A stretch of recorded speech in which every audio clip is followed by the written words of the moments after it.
Today's a big day for me. Today my student Ricky Muñoz is presenting a poster at University of Houston Downtown Student Research Day. It's titled Remotely Operated Vehicle-Based Exploration of White Oak Bayou, Main Street Campus, University of Houston.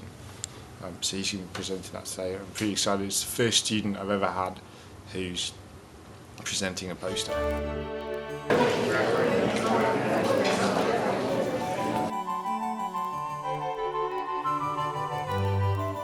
So it's my pleasure to introduce Claudia. $1 billion a year industry. Good morning, everybody. I would like to start by expressing my gratitude to the organizers of this conference for giving me the opportunity to be here today, this morning, talking to you. I feel very excited because a few years ago I was sitting there where you are right now, listening to stories that made an impact on my professional career. And today I have the opportunity to tell you my story, hoping that you find in it some inspiration and motivation to achieve your professional biochemical and molecular composition.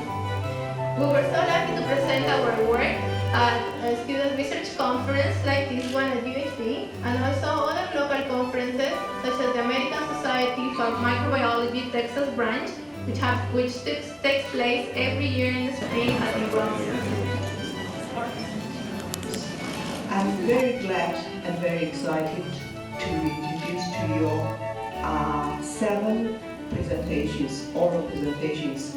These are selections of selected project work research activities. So a lot of marine animals, they eat plastic, they choke on it, they entangle, and they die. My name is Maria Batewood, and I am an undergraduate student in the College of Public Service, pursuing a Bachelor of Science in Criminal Justice.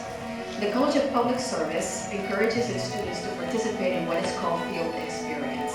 This program counts towards the fulfillment of degree requirements, and at the same time, it encourages participants such as myself to explore other areas that may be of interest within various agencies in the field of criminal justice. If this were true, then exposure alone would actually eliminate this effect, and that's not what we find. So we also have the cognitive approach, which states that we process faces differently, such that those in our in group, we actually pay attention to features more, and we give them a name and we individualize them.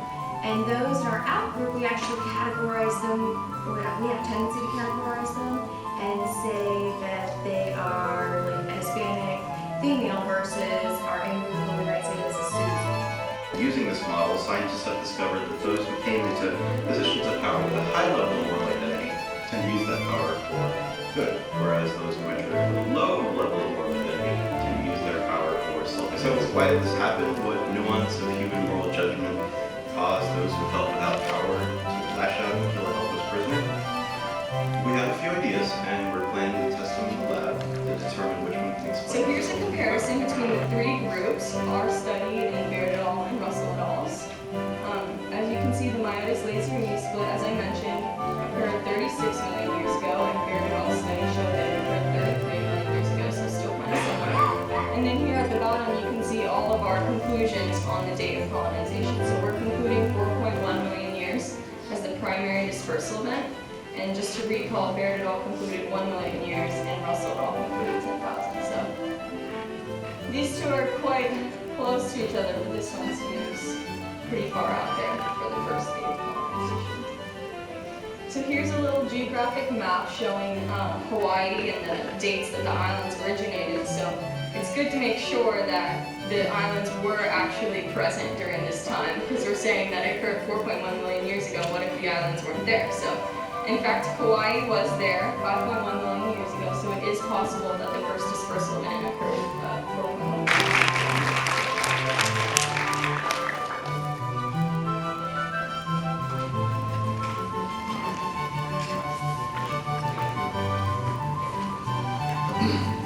Thank you, Doctor. Good morning. My name is Justin Mathis. I'm a student at the Department of Engineering Technology. My advisor is Professor Ruthie Houston, and my research was sponsored by Howard. So first and foremost, let me give you a background on nuclear power plants. You notice the yellow box, that is called the containment structure. And inside the containment structure is where the reaction takes place. What happens is water goes into the nuclear vessel, and the reaction boils the water, steam is created, the steam generator sends the steam to the turbine. The turbine generates kinetic energy, which is converted to electrical energy, and sent out to our power grids, which powers our business and homes.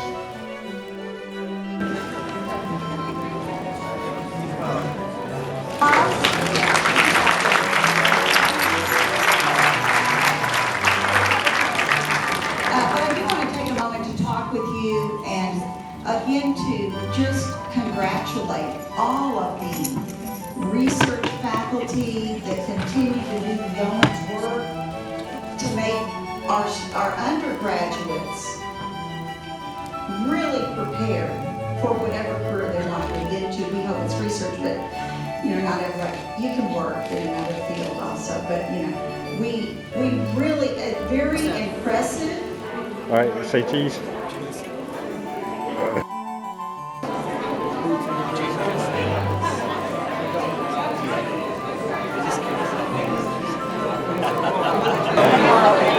Like put the RV into the by do some exploration.